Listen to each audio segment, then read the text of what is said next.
Welcome back to the Craft Parenting Podcast. Podcast about two Cincinnati craft beer lovers with a parenting problem. And a boring husband problem. You just dance. I've been trying to get you to dance for like the last 15 episodes. And all you do is sit there and maybe nod your head. My name is Joe. This is Caroline. Hi. And the Michael Jackson of German dancing does not want to dance to our intro music. Not on camera. Nope. It is something I only do live shows. But think of all of the future uses you can have for it to embarrass your children. Well, let's not go there. So we are the Craft Parenting Podcast. We are here once again to talk about the Higher Gravity Beervent calendar, day 21. Yep. If you want to know what Higher Gravity is, or if you want to listen to the past 20 episodes, just go back into the feed and it's right there. We started on December 1st with the preview episode. We discussed all about Higher Gravity and what Beervent is, and you can just listen through the whole thing. We said, hey, maybe there'll be a Belgian beer or two. And there's been like 4. There's been quite a few, for sure. So, without a further ado, what is beer 21 for day 21? So this is really hard to read because it is in ye olden font. But this is from Schlenkerla. Schlenkerla? That sounds right. The classic Smokebeer. This is their Märzen from Brauerei Heller-Bamberg. It is an Acht Schlenkerla Rauschbier. Guess Geusch. I don't know what that means, but I'm sure it means something. I don't know either. I am very intrigued by this beer. So, yeah, and the description, there's one on the website, but the one on the back of the bottle is better.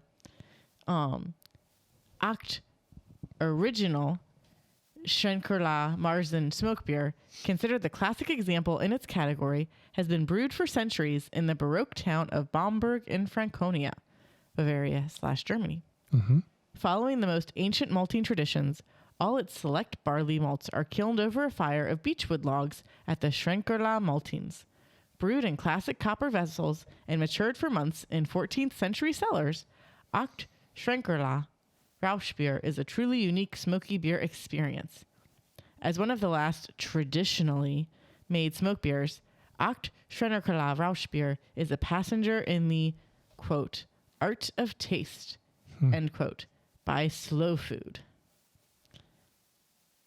Trademarked, or registered.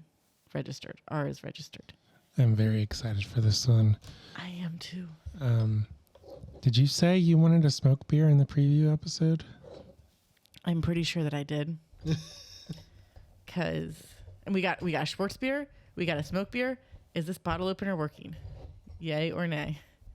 We got 2 other bottle openers down here and like 30 other bottle openers in the house. So this is a 1 pint plus 9 ounces, 0.9 ounces. I think it's like a true pint. I don't know. American pints are different than British pints. We use Eagle Freedom units here, so. That's right.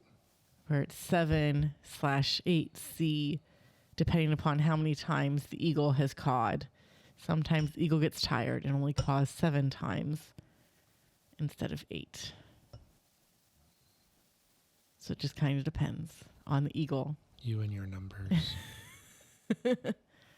Though I did talk to an accountant yesterday who has the same issue with math that I do, where our brains dropped basic math to learn complex math. But now Excel can do everything that we want it to do, so it's fine.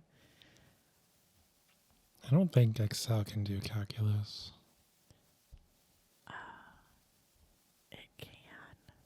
You just have to know how to make it do it. No. That's always the trick, isn't it? Knowing the formula. So it's like a dark brown, but not like it's not like a stout where you can't see through it because like I can see my fingers and I can maybe see Joe. Yeah. It's got a floofy tan head. I'm so excited for this. It smells smoky on the nose. Oh man, it smells so smoky, but not like overpowering smoky. It's like a light smoke. Subtle. Yeah. Yeah. Like it's not like it's like you've been in front of a campfire for like an hour and you come in and smell your clothes. Not like you've been in front of a campfire for like 6 to 8 hours and then you smell your clothes. Oh man. I want bacon now. That's exactly what it tastes Or like. some smoked meats. That's what it tastes like, actually. Oh, that's good. Quick. Smoke something for 20 hours right now. No, this has to go out. Dang it. Well, I know we have time. Maybe. You can convince your brother to smoke something for us. We're about to get half a cow. Is this widely available? I would totally buy a 6-pack of this. I don't know, but if it is, I needs it. Shop. Wow, this is good. Online shop. Definitely an acquired taste because, well, when you smell it, it's not overpowering. I would say that it is a bit overpowering when you taste it. Yeah. So if you don't like smoked things, this beer is not for you. But it is good. It is so It is very good. It's like very smooth. And let's see here. City / here, let's go country. The second sip isn't as smoky, which I think you read the description on the website, which is different from the bottle. I read the description on the bottle. I know, but before we recorded, you read the description on the website, and it said, if you don't like it, try it again. That's probably because you're used to the smoke on the first taste. So on the second go around, it does taste a bit different. The smoke isn't as intense, and I kind of get some cleanness of that Märzen, that lager. Mm-hmm. You can kind of taste it on the back end. It is really good. It's very smooth. It's wow. I am going to be enjoying this for the rest of the night. So it looks like you can get it in San Francisco, New York, Maine, Nashville, South Carolina. You can get a bunch of places in the States, but not in Ohio, or at least not in Cincinnati right off the bat, because it freaked out when I tried to do that. Oh my goodness, there are 762 places that you can get this in the UK and the US. Because I accidentally selected 2 countries. So let's move on. Let's learn about the brewery, which is from Germany. I don't know that I realized that smoked beer was a thing in Germany. yeah, it's still Reinheitsgebot. Yeah. Yeah, I just didn't think that they liked that necessarily. They're pretty strict on their beer. Because it says dem Bayerischen Reinheitsgebot I'm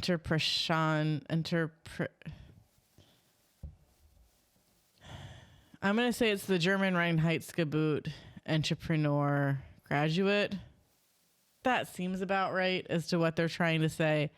The font and the fact that it's in German makes it very hard. Because it's Bayerish. That's Bayerish. Bavaria, I think. Yeah, which is Bavarian. And then Reinheitsgebot. That looks like entrepreneur enough. And that looks enough like graduate. I think that's accurate, actually. Yeah. We'll go with that. So the brewer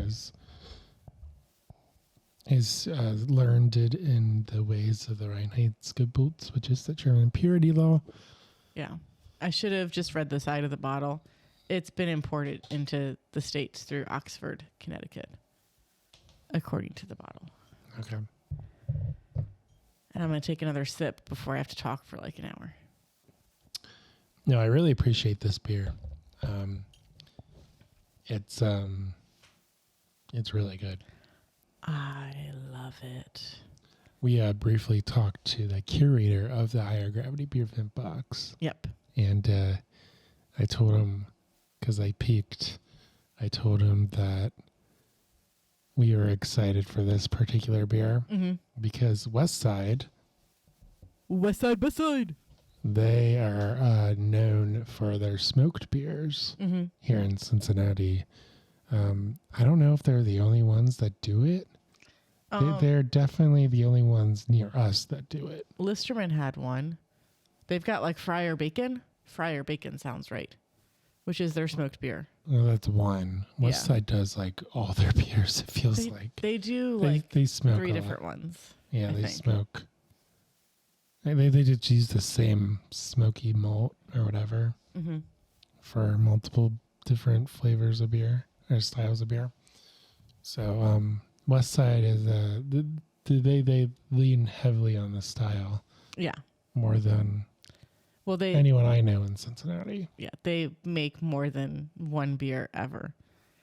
So the historic Smokebeer Brewery. But I have to finish that thought. We are familiar with it, and we were intrigued by it. And the curator of this box, he said he predicted that he would get some not so happy people. Surprising, he said surprisingly he had not gotten much, if any, hate mail on the box thus far, other than a staunch Xavier supporter being very annoyed that it was a UC beer. Oh yeah, on Crosstown Shootout Day. I didn't even catch that. We totally missed that. I mean, it's. I don't really follow sports ball. We record days in advance. Other than I forgot. Well, I mean, other than Bengals. Yeah. I don't follow sports ball because kids. Yeah. And I canceled our YouTube TV, which I probably shouldn't have done because the Bengals are good again. The Bengals weren't bad. You were like, okay, sidebar. You like went total off the wagon. Oh my goodness, Burrow's hurt. The rest of the season's going to be terrible. So I'm going to cancel my YouTube TV because I only got it to watch the Bengals. I did. I only got it to watch the Bengals. And I was like, you do you, boo. You're the one paying for it. But like, maybe don't do that. And now you're like, boo-hoo, I don't have my TVs to watch the Bengals anymore, and they're doing good. Wow. We can always listen on the radio. Not iHeartRadio, though. Video killed the radio star. All right, so let's continue. So, in the middle of the old part of Bamberg, directly beneath the mighty cathedral, one can find the historic Smokebeer brewery Schlenkerla. Schlenkerla. I forgot how to say it. Schlenkerla. First mentioned as, quote, House of the Blue Lion, end quote, in 1405. Yes, that is 1405. 371 years before America was founded. Let's see here, math. 87. Carry the 3. 87 years before Columbus sailed the ocean blue, this brewery was a thing. The Schlenkerla is today run by the Trum family in the 6th generation and is the fountain of original Schlenkerla smoke beer. In German language, it's called Echt Schlenkerla Rauchbier. The smoked beer is here at the brewery tavern, still being tapped directly from the wooden barrel according to old tradition. Even if the brew tastes somewhat strange at the first swallow, do not stop, because soon you will realize that your thirst will not decrease and your pleasure will visibly increase. Continue. So now Family friendly. Ooh, July 23rd is Smokebeer Preservation Day. On this date in 1635, the first smoke-free malt drying machine was patented. As a consequence, smoke-free beer became dominant all over the world, and the original smoke beer was turned into a rare, almost extinct specialty. Only in Bamberg, the traditional fire kiln was continuously, underlined, preserved. And at Schlenkerla, the fire still burns today in the maltings. Are they claiming it's like the same fire? Same fireplace? I mean, it's the same. Yeah, I think they're trying to say that it's the same fire kiln that they've been using. They've been continuously. Like the same fireplace. Yeah, but it's, I mean, then it becomes like the one dude ship. I don't remember what his name is, but like there's a philosopher who has a ship. And if you one by one replace every component of the ship. Is it still the ship? Yeah. Like if you were to rip down the drywall of this house and put new drywall in. And then take out the 2x4s and put in new 2x4s. And then like take out the flooring and put in new flooring. Yeah. Is this the original house? I would argue. From a permitting standpoint, I think, yes. Maybe not the 2x4s. To tie this back into sports ball. Okay. Are the players of the Bengals change every year? There's nobody that plays for the Bengals today that played for the Bengals 30 years ago. But they're still the Bengals. Sports ball. I don't understand your point. All the players changed. Are they still the Bengals? Yes. That's the organization. They play for the organization. And everybody on the organization's changed. Yeah. So I'll read the first bit of this. Oh my goodness. And paragraphs and paragraphs.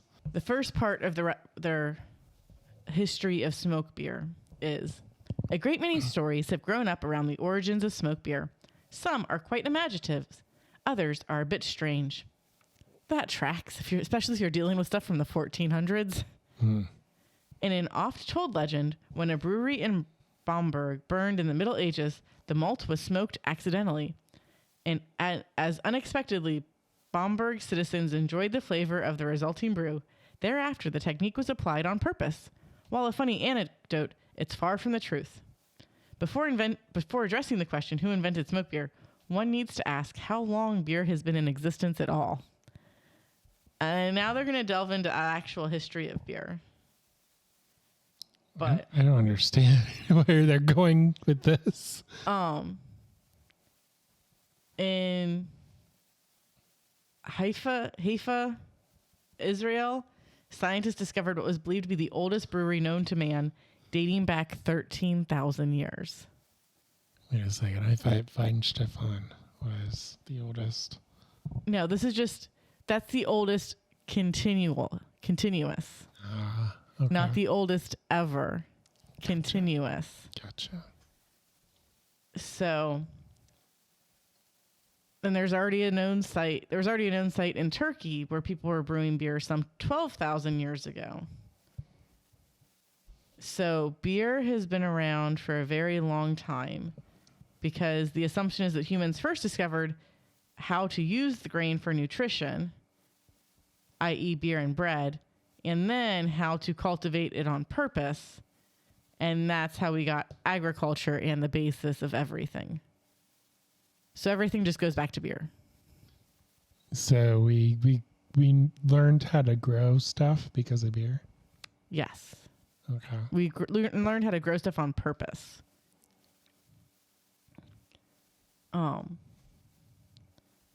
So Babylonians were known to have more than 20 beer varieties. And both Romans and Greeks consumed plenty of beer in addition to the then more modern wine. So My people were getting lit.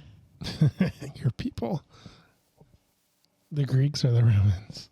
The Greeks. Yeah. So Roman stuff is just all the Greek stuff with different names. It's essentially the same stuff, just with a new coat of paint on it. Super plagiarism. Yeah. Plagiarism is okay now, I hear, with AI and stuff.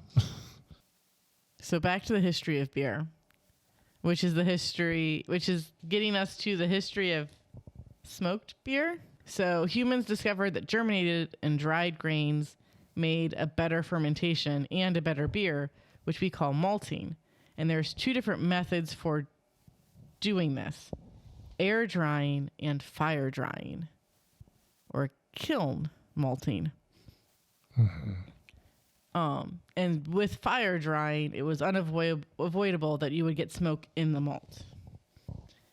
So they think fire kilns have been around since the Bronze Age, which is about 5,000 years ago. So, like, everything was smoke beer at that point. And until... I'm trying to find a time. Basically, smoke was way better than air drying, especially if you were in like a more moist climate or like a more cold climate where air drying wasn't really a good thing to do. Mm-hmm.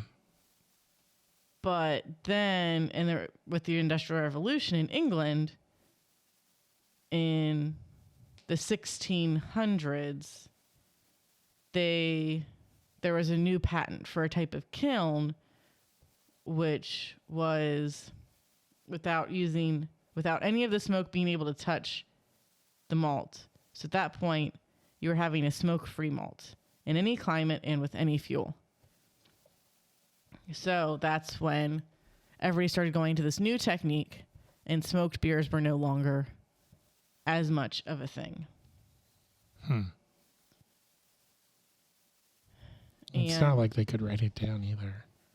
No. Well, and that's like the whole... In Victorian England, there were 3 shakers on the table. A salt shaker, a pepper shaker, and we have no idea what the third shaker was because nobody ever wrote it down. Because, everybody knows what it is. Everybody uses it. Yeah. Why write it down? Like I don't remember what the name of the city is, but it's like in Egypt... Everybody makes reference to a city, but nobody ever says where the city is. It's just, so many miles from this city, or like we passed through the city on the way here, because everybody knows where that city is. Why do I need to tell you exactly where it is? Well, speaking of your people, wasn't it the Romans that invented concrete, specifically concrete underwater? No, concrete that didn't degrade. Yeah, and then we forgot about it.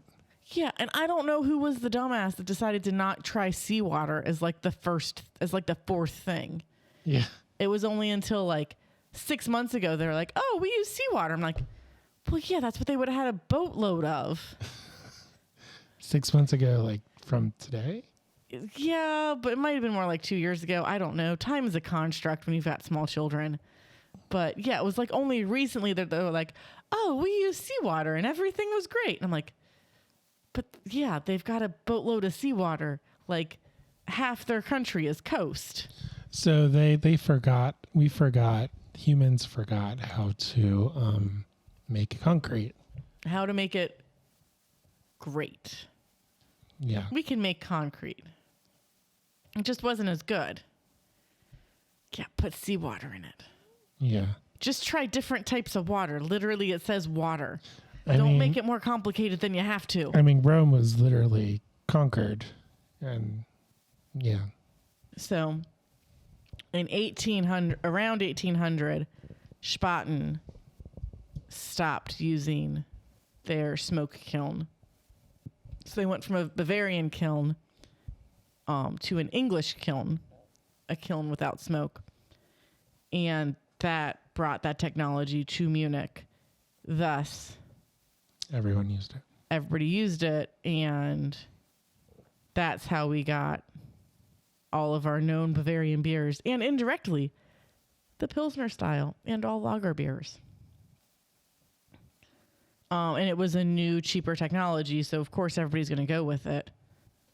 But there were still 4 breweries in Bamberg at the beginning of the 20th century that were made using smoked malts. Polar Bar, which closed in World War II.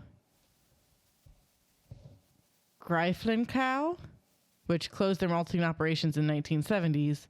And Speisel. And, of course, Schlenkerla. And, yeah. And those last 2 are the only ones in the world that have preserved the old tradition of fire kilns continuously until today, per this website. Okay.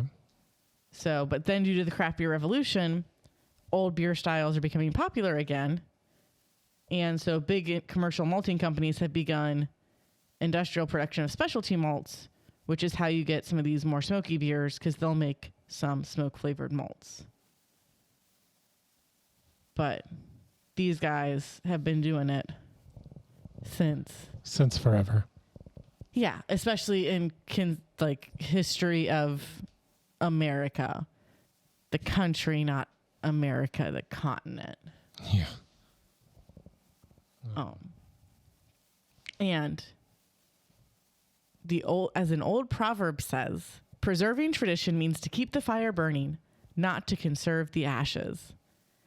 And in the Schlenkerla maltings, this fire burns quite literally still today. Ba-dum-ts. Alrighty then. Final thoughts on this beer. I drank all mine. Mine. Don't even look at it. I will punt you or something.